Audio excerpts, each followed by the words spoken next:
Muli natin ang Diyos sa buhay.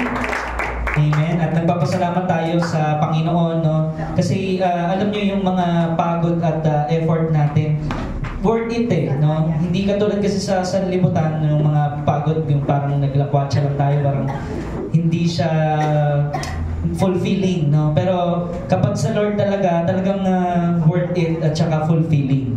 Amen. So kahapon galing din po tayo sa event, no, sa Pastor's Appreciation at saka Prophetic Impartation doon po sa Jesus Our Shalom. Ayan. Nakita po natin doon ang ating kapatid din, mga kapatid natin doon at yung former DOCGM po, si Ninang Edna.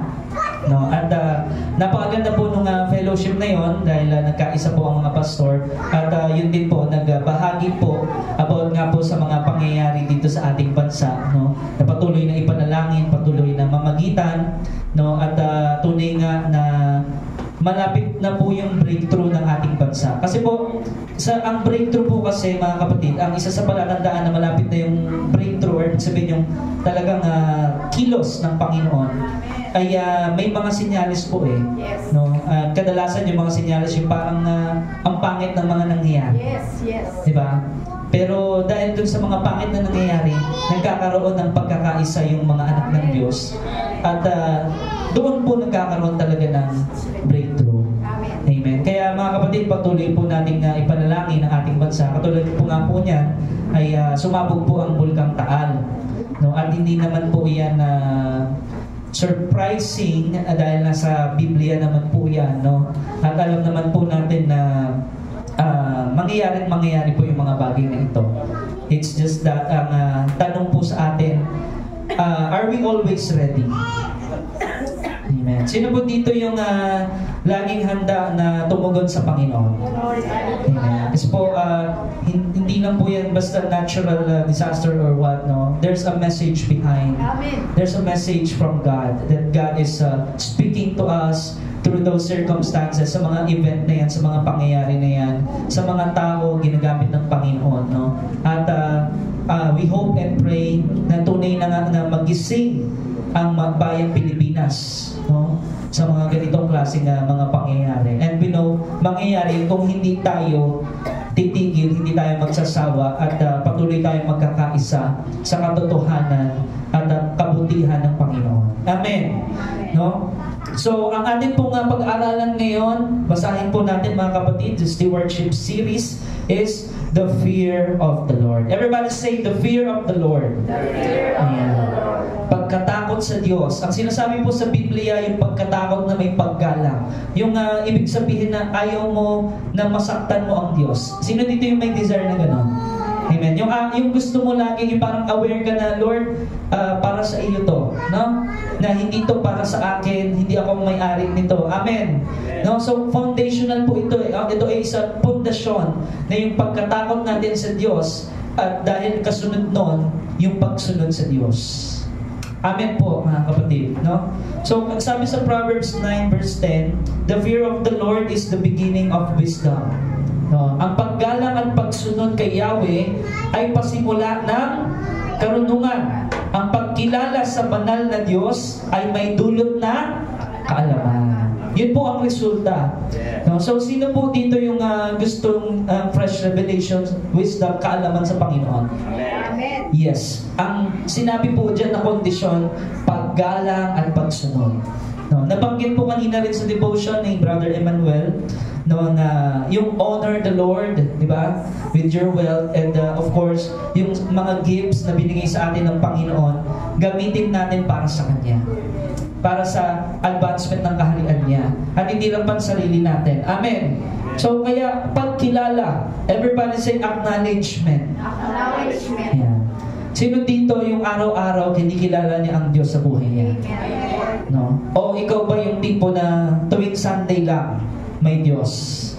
Pag Lunes, Martes, wala na.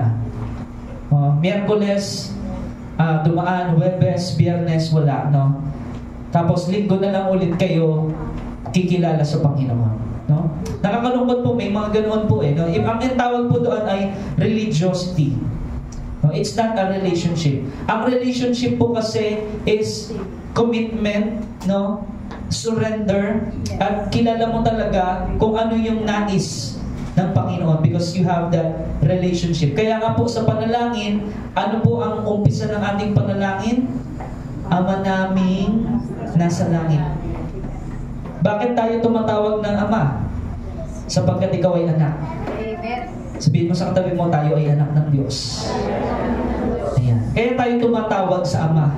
Kasi hindi man tayo makakatawag sa Ama kung hindi tayo anak eh.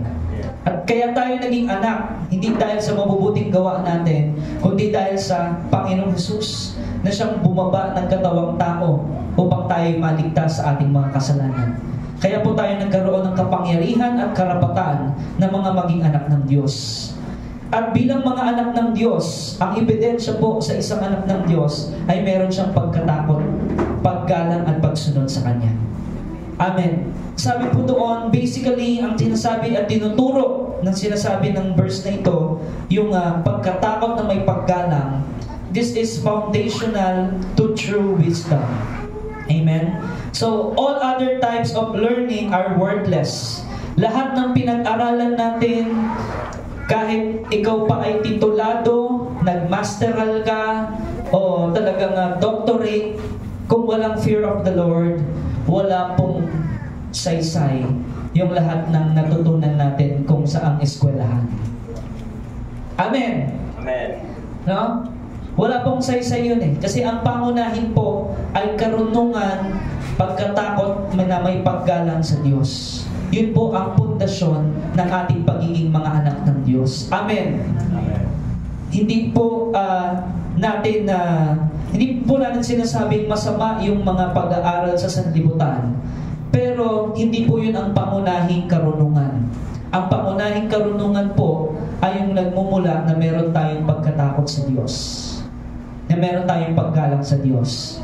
Meron tayong paggalang sa gawain ng Diyos. May paggalang tayo sa kapatiran na tinuturing nating mga anak ng Diyos. Meron po tayong ginagawang mga bagay na ayon sa kalooban ng Diyos dahil meron tayong pagkatakot sa Diyos. Amen. No? Kaya basahin po natin yung Psalm 111 verse 10. No? Ang sabi po doon, ang pagsunod at paggalang kay Yahweh simula ng karunungan. Saan po nagsisimula ang karunungan or wisdom? Pagsunod at paggalang. No? Taong masunurin, pupurihin lubos. Purihin ang Diyos magpakailanman. Amen po. Kasi po kung sinasabi po natin tayo sumasampalataya, meaning nandun po yung takot at paggalang sa Diyos. At kalaki po nun, hindi po sa ating problema ang pagsunod. Kasi nga po, nauna na yung paggalang at pagkatakot sa Diyos. Na kung ano man po ang sinabi ng salita ng Diyos, we say yes to God and say no to the world. Amen. Kaya basahin din po natin yung Proverbs 1:7. Ang sabi po ng karunungan, no, ang paggalang at pagsunod kay Yahweh ay pasimula ng karunungan. Inulit po yun, no? Ngunit walang halaga sa mga mangmang ang aral at mga saway. Amen. So kapag inaaral po natin ang salita ng Diyos, napapakinggan po natin at meron po pagsaway sa salita ng Diyos. Sino dito yung inaamin na merong ganoon? Na Lord, na dinidisiplina tayo ng Panginoon. Kasi po, sa Bible, ang dinidisiplina ng Diyos ay yung kanyang mga anak. Amen. Amen. Kaya nagpapasalamat tayo kapag tayo dinidisiplina ng Diyos. Yes. Amen. Amen. Yun po ay pagpapala. Amen. Kasi ayaw ng Diyos na ikaw ay mapahamak, gusto kanyang pagpalain, gusto niya nasa mabuti kang kalagayan. No, ayaw niyang mapalayo ka sa kanya. Kaya po merong disiplina, pagsaway. No? Kaya yun ang gamit ng aral ng Panginoon. Ngunit kung ito naman, sinasabi doon, ay hindi mo pinapahalagahan, ang tawag po ng Biblia sa taong yun ay kamangmangan. Yes. Dalawa lang po ang klase ng tao sa mundo. Yung matalino at yung mangmang. Ulitin ko po, mga kapatid, para klaro lang. Sa Bible, sabi ng Panginoong Hesus, merong dalawang builders. The wise and the foolish builders. Yung wise na builders, tinatayo niya yung kanyang bahay sa pundasyong matibay. Walang iba kundi ang bato. Amen.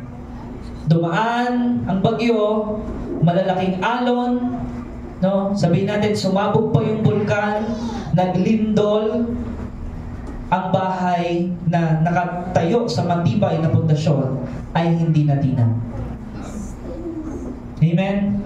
Kumbaga, alam niyo yung mga building na may mga malalaking spring? Kapag lumindol yan, sumasayaw lang yan.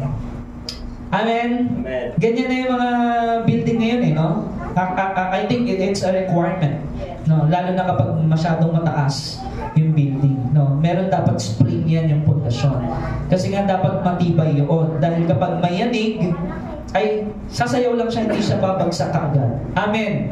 So, matalino po ba yung paggamit ng ganung pundasyon? Amen. Yes. Kapatid, ano ang pundasyon ng iyong buhay? Ayo ba ay tinatanggap na Jesus, you're my firm foundation? Amen. I put my hope in your holy word. Amen. Yung pag-asa mo ay nasa banal na kasulatan, nasa aral ng Panginoon, na alam mo, it's just a matter of time, ikaw ay magtatagumpay sa kung anumang pagsubok na meron ka ngayon. Dahil meron kang karunungan mula sa Diyos. Amen. Amen. 14:27, sabi ng Proverbs, ang paggalang at pagsunod kay Yahweh ay bukal ng buhay. The fear of the Lord is a fountain of life, sabi sa English. Amen. Ibig sabihin, pag sinabing bukal ng buhay, yun po ay naglalarawan, no, ng hindi ka mauubusan. Amen. Hindi ka mauubusan ng lakas, hindi ka mauubusan ng pag-asa, hindi ka mawawalan ng pag-asa, dahil yung bukal tuloy-tuloy yun no? At sabi doon, at ang taong mayroon nito'y malayo sa bitag ng kamatayan. Amen, mga kapatid. No? So, kailangan po natin yung the fear of the Lord. Sino dito yung gusto niya pang mag-grow? Sa sinasabi niya, Lord, gusto ko pa pong mag-grow sa fear of the Lord? Amen. Amen. Kasi, Lord, baka yung ibang mga ginagawa ko ay kabastusan sa iyo Amen. Minsan kasi unconscious tayo, hindi natin alam, ay, nabastos ko pala ang Panginoon. Amen. Yes. No? Pero dahil narinig po natin na ganoon po pala, ang Holy Spirit ay namusap, magkakaroon po ng conviction. At yung conviction yun ay naghahatid ng pagpapala at bukal ng buhay sa ating buhay. Amen.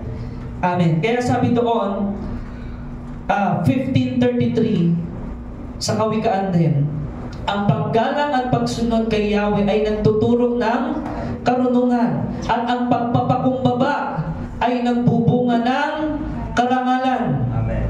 Dahil meron tayong takot sa Diyos, natututo tayong magpakumbaba sa Kanyang harapan. Amen po. Dalawa lang po ang klase ng tao. Sinabi ko kanina, yung wise and foolish builders. At sinasabi rin sa Biblia, yung nagpapakumbaba at yung ibababa. No? Ikaw ay magpapakumbaba o ibababa tayo ng Panginoon. Kasi yun lang ang pwedeng mangyari Because of pride, we can be down by God. But if we take down our pride and we have the fear of the Lord, ang sabi po doon, you'll have wisdom and you'll be exalted because you'll be victorious. Nagbubunga ng karangalan. Amen po. Gusto ba ng Lord lahat tayo ay magtagumpay? Amen. Yes, gusto po ng Lord yun Yes. Ayaw ng Lord yung kamatayan, di ba? Ayaw niya yung kahirapan. Ayaw ng Lord yun Amen? Ayaw ng Lord yung cancer, sakit karamdaman. Hindi naman yun galing sa Panginoon Amen. Yun ay bunga ng hindi pagsunod sa Diyos. Kung uugatin natin from the Garden of Eden, everything was excellent. Sabi ng Panginoon, nang natapos niya na ang creation, it was very good. It was perfect. Pero Genesis chapter 3, nangyari nga, nahulog ang tao sa kasalanan. Bakit ho kaya? Nawala yung fear of the Lord. No? Nanaig yung lust of the eyes. Amen? Ano yung nanaig sa kay Eva at Adan? Kung ano yung nakikita. Kung ano yung nararamdaman. No? Kung ano yung tinibok ng puso. Yun ang umiral. At kung ano yung kanyang kapalaluan sa kanyang kaibuturan, yung pride of life. Yes. Amen. Yun ang umiral sa kanila. Kaya kapatid, paulit-ulit binanggit po sa Biblia, ang fear of the Lord is the beginning of wisdom. Kasi God wants us to think. Gusto ng Diyos gamitin natin yung utak natin. Hindi puro emosyon. Naririnig po ba natin to? Amen. Bakit po paulit-ulit sa Biblia sinabi about our mind? No? Sabi pa doon, you have the mind of Christ. Kung na-renew ang inyong kaisipan. No?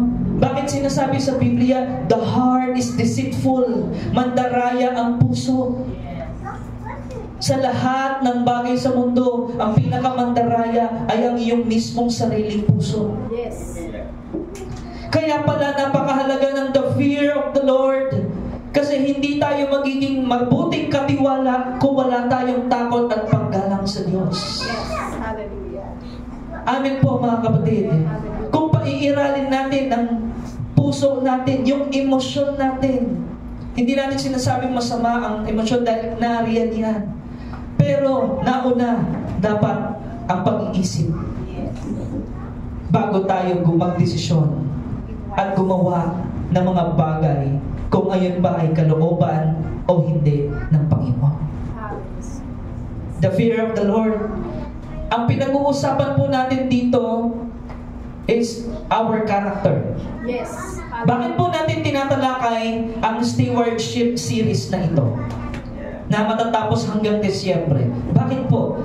Ang nais ng Panginoon, pagpasok natin ng 2026, tumimo sa atin yung salita niya at nahubog, nag-upgrade yung ating character at yung ating pag-iisip na meron tayong sense of leadership, sense of stewardship, sense of cares for God's glory. Amen. Yun ang layunin ng serye na ito. Yun ang sinasabi na the fear of the Lord. Dahil kung hindi po natin yun mauunawaan at hindi po natin yun maisasagawa, kapatid, hindi natin magagawa ang kalooban ng Panginoon. No? Kung si Pastor Dean, pairalin ko po ang aking emosyon, ayoko na pong magpastor. Yes. No? Naalala niyo si Elijah? Ayoko na, Lord. Naalala niyo si Jonas? Ayoko na, Lord. Emosyon yun eh. Pero kung pairalin natin yung takot at paggalang sa Panginoon, naalala niyo si Isaiah? Chapter 6 verse 5, Lord, send me and I will go. Amen. Amen. Because he saw the glory of God. Amen. Na walang katumbas, walang kapantay. At nang gilalas siya at meron siyang takot at paggalang sa Panginoon. Amen. Hindi niya pinansin kung ano man ang nararamdaman niya. Kapatid, ang bilin at payo sa atin ng salita ng Diyos, mauna dapat ang karunungan. Yes. Amen. Huwag natin masyadong pansinin yung ating mga nararamdaman. Alam nyo, kapag nanangan tayo sa sarili nating nararamdaman o pangunawa, hindi ka makakasamba at makakapagpuri sa Panginoon. Yes. Yes. Dahil kung kabi-kabila ang ating problema, target niya ng iyong puso, no? Kung ikaw ay may fear of the Lord, ilalaban mo yan hanggang sa lumabas ang hallelujah, Hosanna in the highest mula sa iyong kaluluwa na nagpupuri sa Panginoon. Amen. Kasi it's all about wisdom. Yes. Wisdom. It's all about the fear of the Lord. It's all about your character. Kapag na-build po kasi ang ating character, ano man ang dumating sa atin, magkakaroon tayo ng matibay na paninindigan. Dahil ang salita ng Diyos ay matibay na sandigan. Ngayon po ay talamak po ang issue po talaga ng mental health. Amen. Yes. Hindi po natin yan isinasawalang bahala.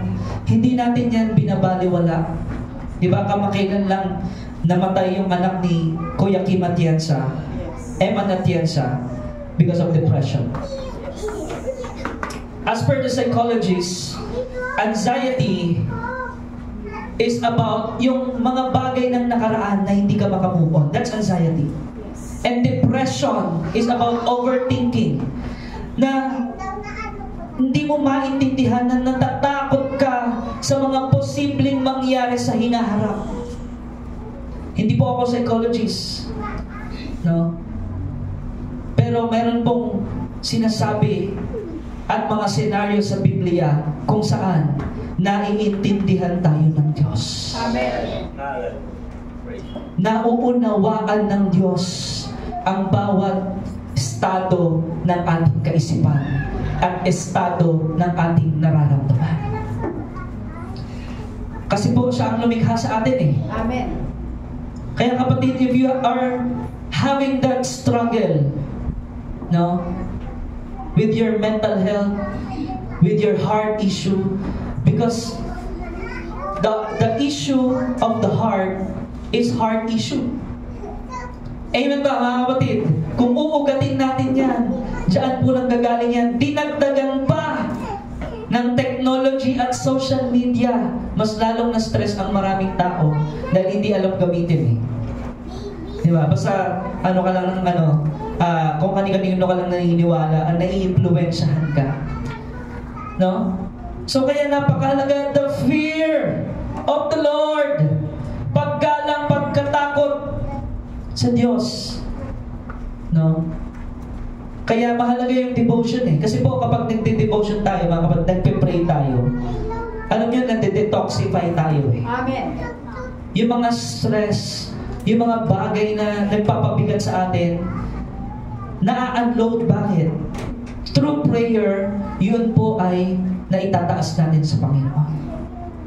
Amen. Ang problema, hindi tayo aktibo sa panalangin.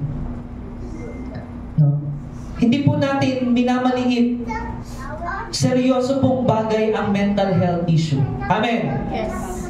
Napakaseryoso po niya. Kaya kapatid, speak out. Voice out kung ano yung ating nararamdaman. Ang purpose ng church, sabi sa Biblia, carry each other's burden. Amen. And so, fulfill the law of Jesus Christ. Which is love. Yes. Kaya dapat sa church, kapag merong nag-voice out, leader, o sister, o brother, o pastor, ganito po yung nararamdaman ko. Hindi po dapat natin hatulan. Yes. Amen.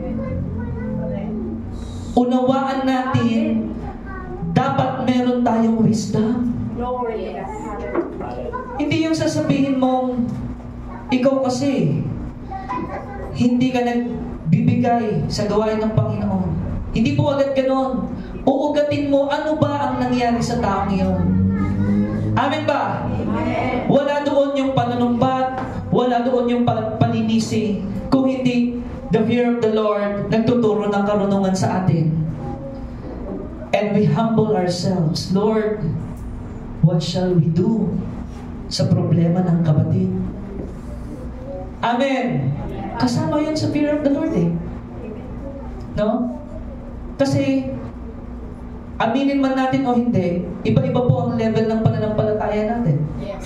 Iba-iba po ang estado ng ating kaisipan. Iba-iba po ang estado ng ating puso. Sino ang makakalaman or sino ang nakakaalam nito?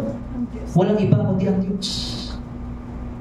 Kaya po, kapag tayo ay nagbibigay ng advice, napakaganda po talaga na galing sa Diyos. Amen. Amen. Because it connects to your soul. Amen. Dahil ang Hallelujah. salita ng Diyos ay para sa ating kaluluwa. Glory. And it will impact your mental health, your emotional quotient. No, it will impact your self-esteem.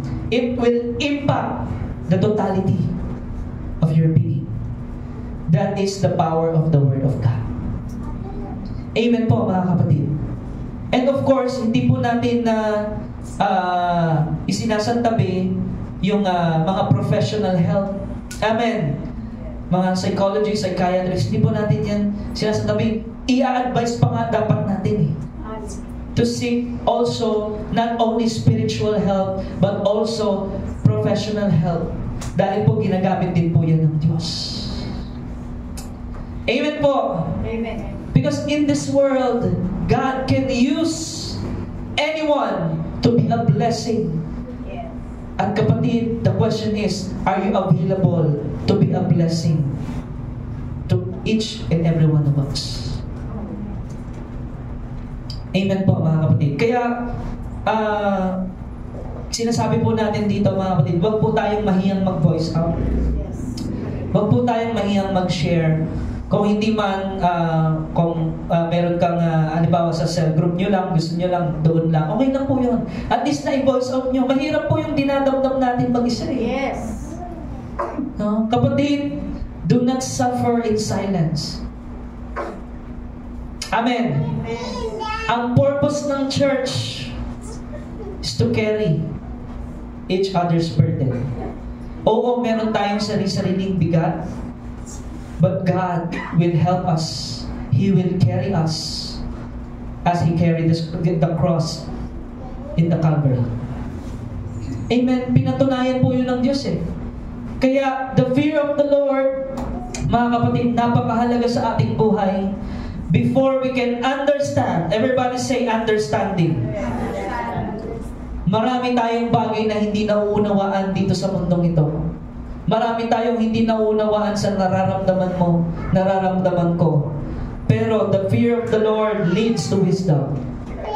We need to define kung ano yung sinasabi ng Biblia ng pagkatakot. Ano ba itong pagkatakot na ito? Deuteronomy 2:25. Ang sabi po doon, dahil sa gagawin ko ay matatakot sa inyo ang lahat ng bansa sa daigdig. Mabanggit lamang kayo'y manginginig na sila sa takot dahil yun sa kapangyarihan ng Diyos.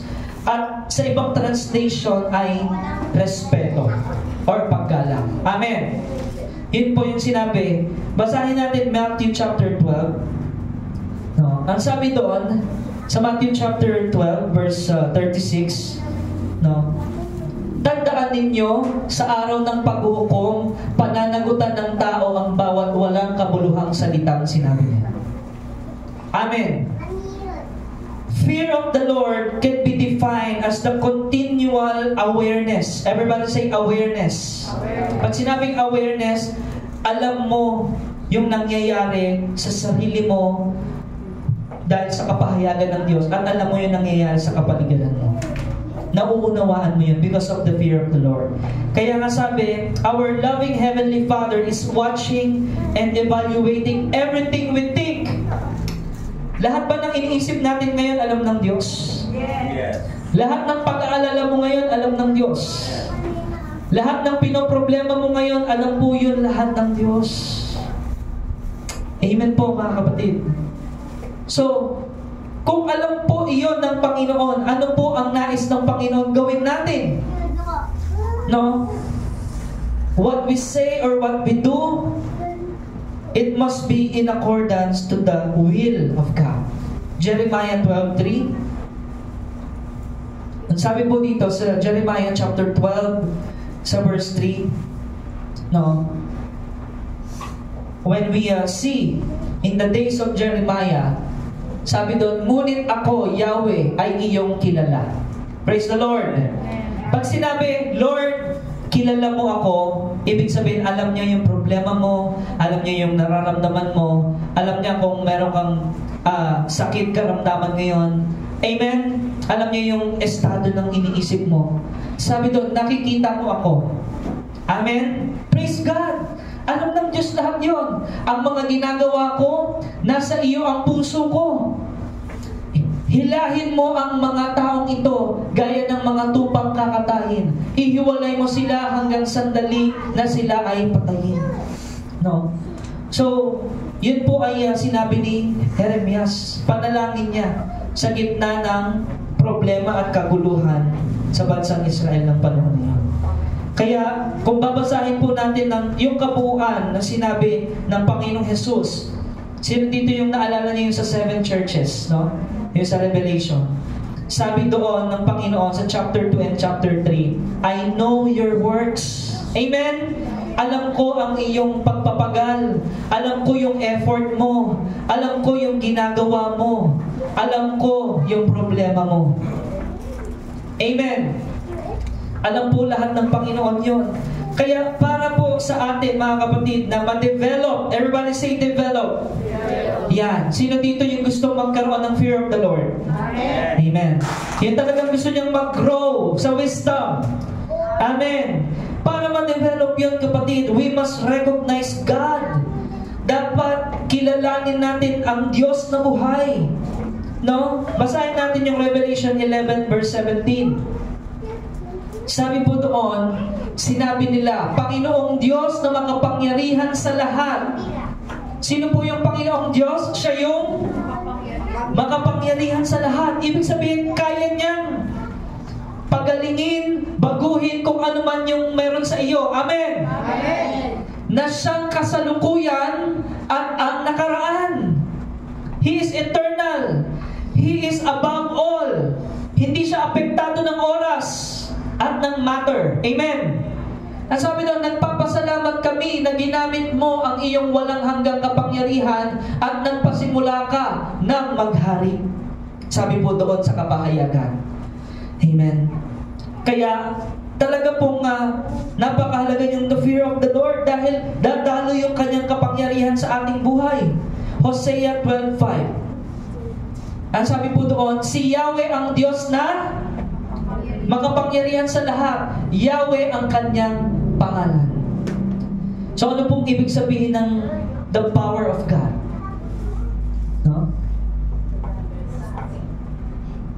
Dunamis power, the power of God. Ano ibig sabihin nun? No? It can heal you. It can provide for you. Amen? Ibig sabihin, He is everything you need. Amen. And the power of God works through the Holy Spirit. Amen. That is the revelation. Amen.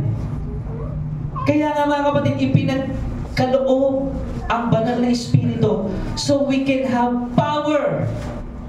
Ano yung pangunahing layunin ng power? To witness. Ano ibig sabihin to witness? To testify about the good news of the gospel of God. Amen?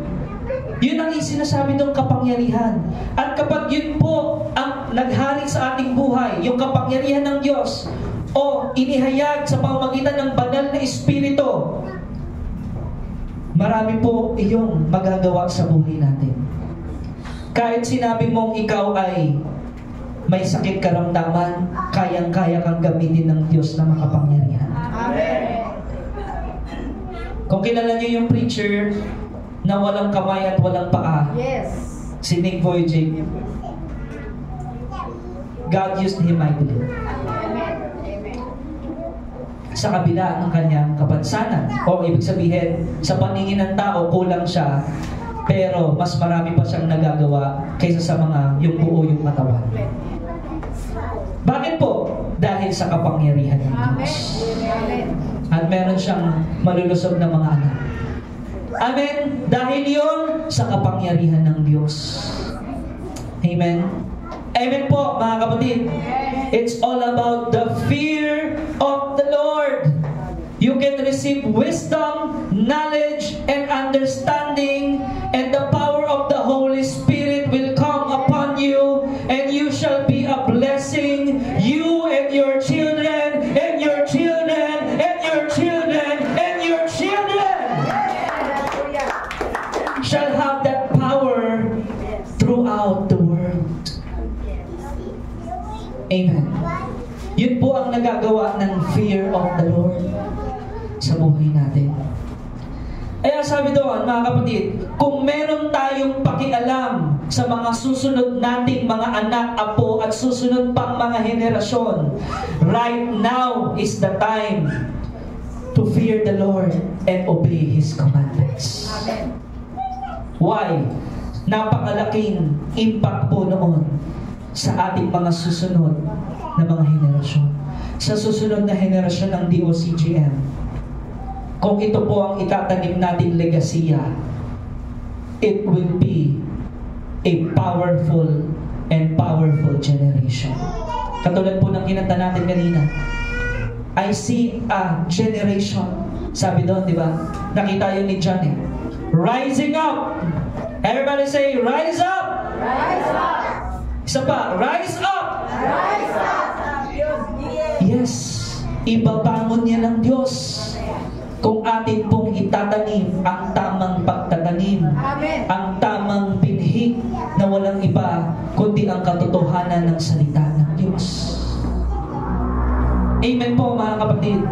At yan ay magbubunga ng pagpapala throughout generation, from generation.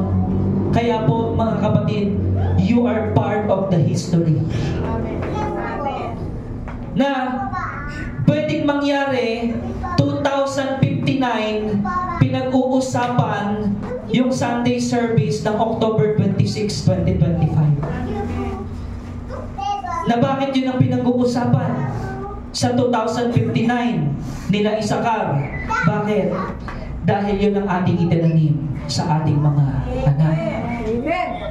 At magkakaroon yun ng kapangyarihan. It will impact not only the city of Imus, but also nationwide. And it can be international. Global ministry. Kaya kapatid, huwag tayong magsawang magtanim. Amen. Huwag tayong magsawang sumunod.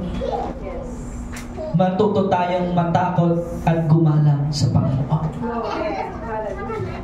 Amen po mga kapatid. Amen. Kaya sabi, this is the beginning of wisdom. Proverbs 1:7. Yun ang ating verse. And there is a sharp contrast between wise life and the foolish life. Ang matalinong tao ay merong takot sa Diyos. Amen. Amen. Ang matalinong tao ay may takot at may paggalang at may pagsunod sa Diyos. Ngunit ang mangmang ay hindi nakikinig sa instruction at hindi siya sumusunod sa salita ng Panginoon. Kaya kapatid, God wants us to be wise. Amen. Sabi sa Biblia, sabi ng Panginoon, be wise as a serpent, be humble as a dove. Amen. Hindi sinabing maging ahas ka, iba yon. Ibig sabihin yung karunungan, yung senses. Amen. And like a dove, it is humble. At doon, patuloy na dadaloy ang kapangyarihan ng Panginoon. Amen. Ang matalinong tao, kaya siya matalino because he has started. Everybody say started. Started. Ayan. Lagi niyang inuumpisahan ang araw niya sa pagkilala, sa papuri at pagsamba sa Diyos. Amen. Doon natin na ipapakita na tayo may takot at paggalang sa Diyos. Laging siya yung una. Amen. Yun ang matalinong tao. Ngunit ang mangmang ay walang pundasyon. Kung hindi sunod-sunuran lang siya kung ano ang mauso, kung ano ang sabihin ng ibang tao. No? Romans 1:21-22. Ang sabi po ng Apostle Paul, kahit nakilala nila ang Diyos, siya'y hindi nila pinarangalan bilang Diyos. Hindi nila siya pinasalamatan man.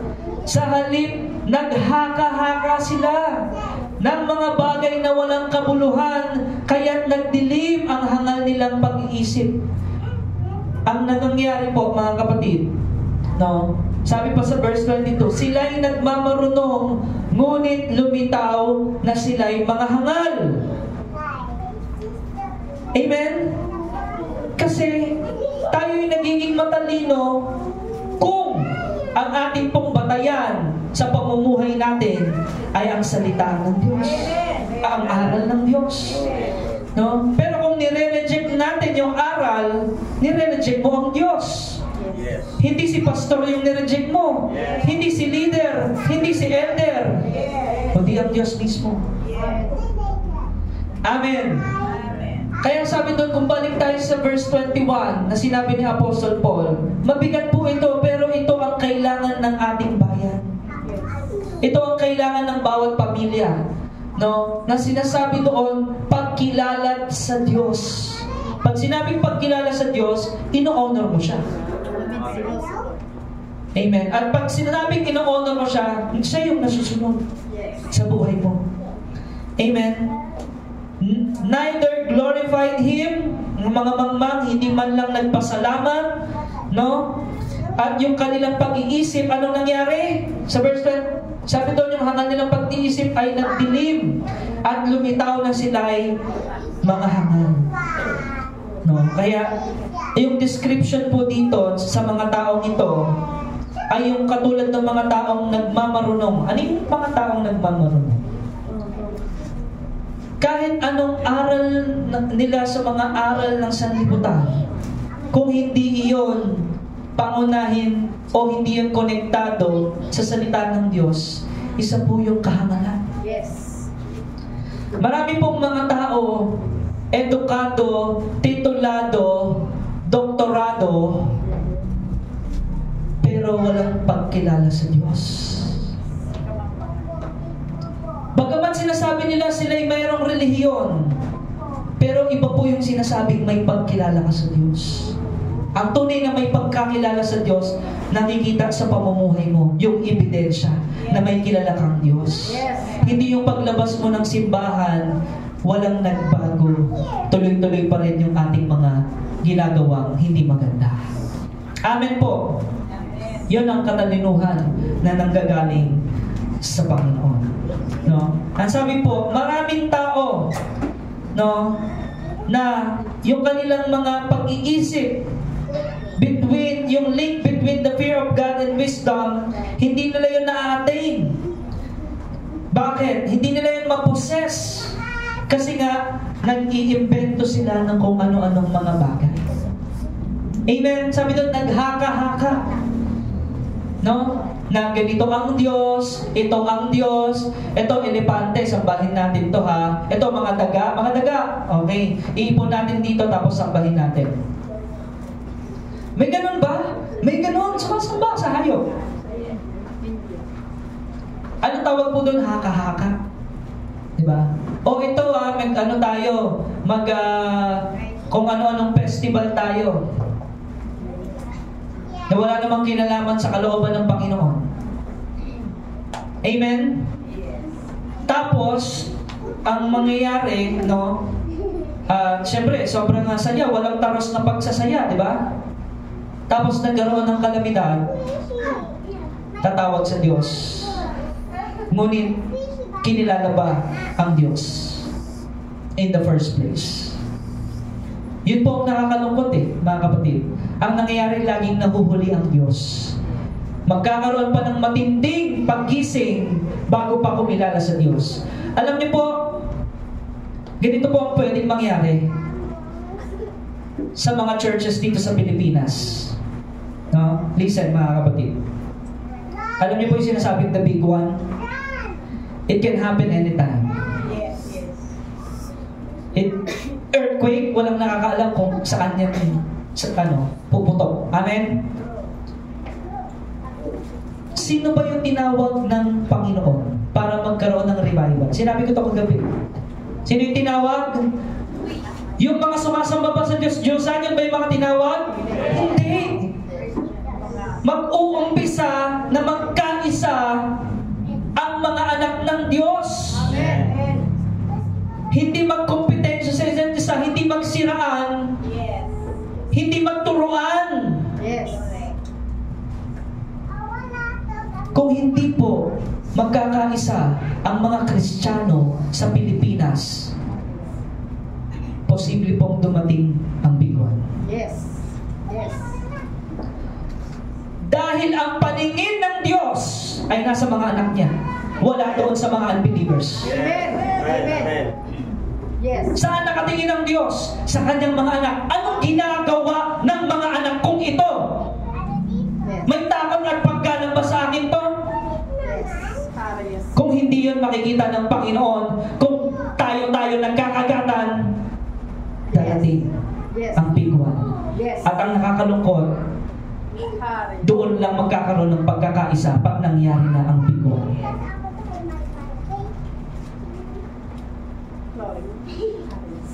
Hallelujah! Never stop interceding. Pray without ceasing. We still have hope because of the Lord Jesus Christ. Pero kung mangyari man yon, mga kapatid, doon magkakaisa ang mga churches. Nawa, magkaisa muna ang mga churches bago mangyari yun. Just like in the days of Jonas, he preached repentance to Nineveh dahil gugunawin na eh. Yes. And then they repented, nakinig lahat sila, nagkaisa lahat mula gobyerno pababa. At hindi nangyari ang matinding kalamitan. The fear of the Lord is the beginning of wisdom. No? I'm not a prophet. I'm a pastor. But I'm coming from the Word of God. This wisdom is coming from His Word, merely Word of God. Amen. Hallelujah. Amen. Yeah. Kaya mga kapatid,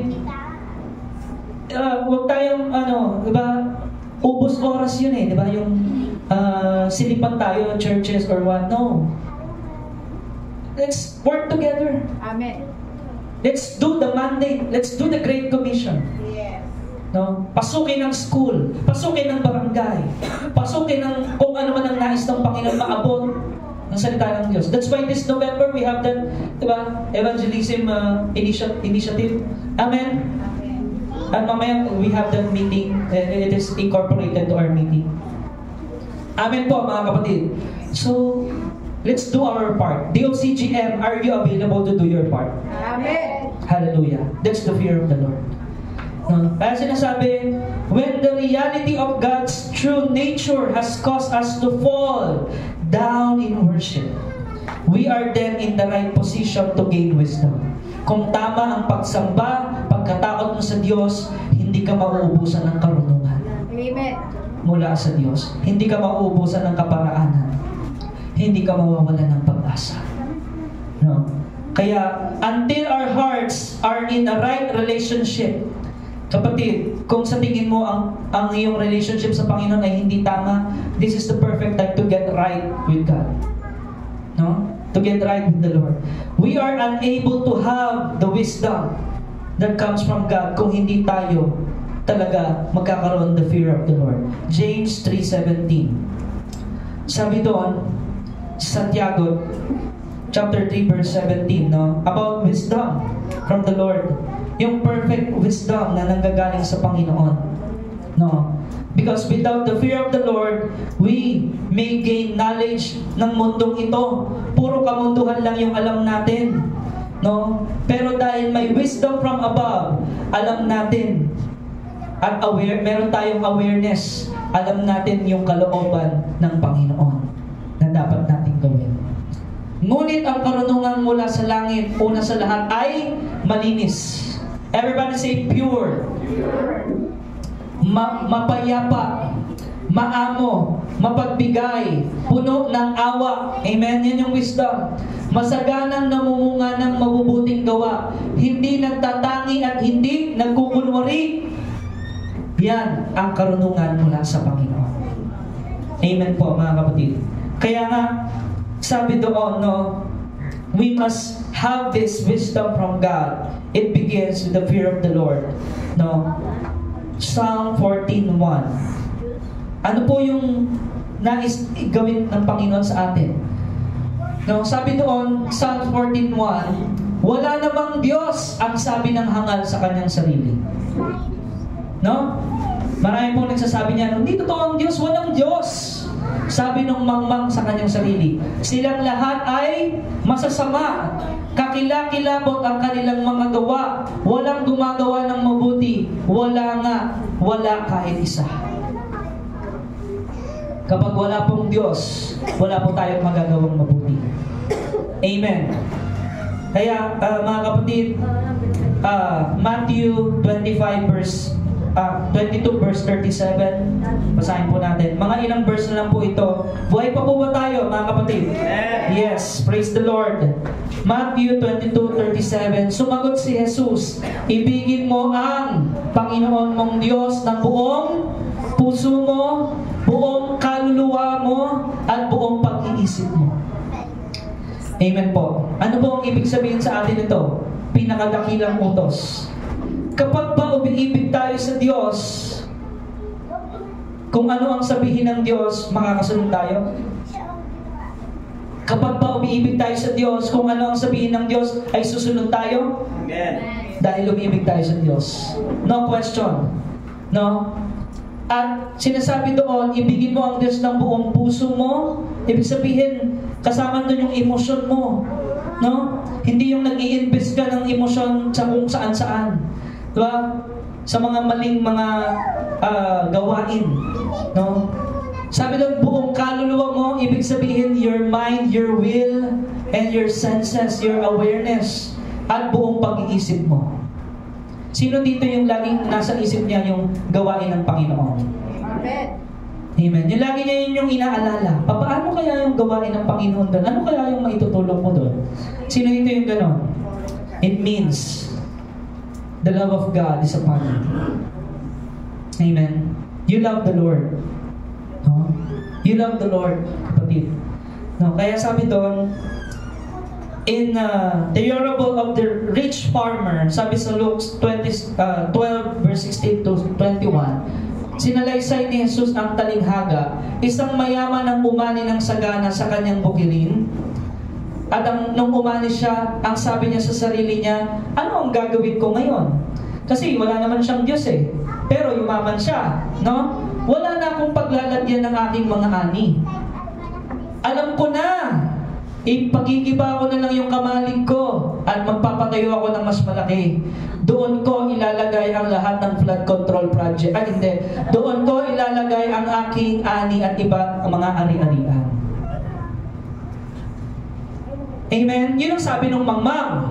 Anong sabi nun? Sumunod. No? Sa verse 20, anong verse na tayo? 19 hanggang 21, no? Yan. Sa verse 20 hanggang 19 lang. Okay. Sabihin ko sa aking sarili, marami ka nang naipon para sa mahabang panahon. Kaya magpahinga ka na lamang, kumain, uminom, at magpakasaya. Ito yung taong mangmang eh. Ngunit sinabi sa kanya ng Diyos, hangal, sa gabi ring ito'y babawian ka na ng buhay. Kanino ngayon mapupunta ang mga inilaan mo para sa iyong sarili? Amen? So yung sinasabi po dito, yung makasariling tao ay mangmang. Amen? Yes. Yung makasariling tao, wala yan pakialam sa kaharian ng Diyos. Wala yan pakialam sa gawain ng Diyos. Kasi nga ang iniisip niya lang ay sarili niya. Pero kung gagawin natin positive scripting yon sa verse 16, ulitin natin. No? Kung halimbawa, Kristiyano yung nagsabi noon, may isang mayaman, umani siya, anong sabi sa 17? Ang sasabihin niya sa sarili niya, hindi siya magtatanong ano ang gagawin ko ngayon. Ang gagawin niya bilang siya ay Kristiyano, ilalaan ko to para sa gawain ng Panginoon. Kasi alam niya yung purpose nun eh. Yes. Diba? Kasi nga, meron na siyang pagkain, meron na siyang bahay, meron na siyang negosyo, tapos umapaw pa yung kanyang mga kayamanan. Nagtanong siya, anong gagawin ko? Pero kung Kristiyano ka at meron kang fear of the Lord, alam mo kung anong gagawin mo. Amen. Diba? Sumunod. Sabi niya, wawasakin niya na lang yung kamalig, magpapatayo siya ng malaki, no? Tapos doon niya ilalagay lahat ng mga ari-arian niya, mga kayamanan niya. Tapos sabihin niya sa kanyang sarili, okay na, dami ko ng ipon, no? Hanggang 2099, kung buhay pa ako, ay kasya na ito. Ganun yung mangmang. Pero kung ikaw ay may fear of the Lord, ang sasabihin mo sa iyong sarili, salamat sa Diyos ay may ipon ako. At alam ko, ito ay biyaya ng Panginoon. Ito ay dapat gamitin sa tamang paraan para sa glory ng Panginoon. Amen. Amen? At hindi hindi ka masasabihang hangal. Ang masasabi sa iyo ng Panginoon, well done, good and faithful servant. Bakit? Meron kang fear of the Lord. Amen po, mga kapatid. Kasi mga kapatid, wala tayong may pagmamalaki sa buhay nito. Hindi natin alam ang bukas. Hindi natin sasabihin na, ay, malapit na akong mamatay. Hindi. Kasi kahit bata ngayon, 19 years old, di ba? Eman Atienza, 19 years old. Depression hits. At siya'y nawala. Iba na po ang panahon ngayon. Kung uugatin natin, ipipicture out natin, parang nasa panahon na tayo ni Noah. Tama po ba? Yes. Andyan na eh. At yun ang sinyales. Sabi ng Panginoong Jesus, in the last days, it will be like in the days of Noah. The love of many will grow cold. Wala nang pakialam sa gawain ng Diyos. Wala nang pakialam sa isa't isa. Wala nang pakialam, kanya-kanya na. Yun ang mangyayari. No?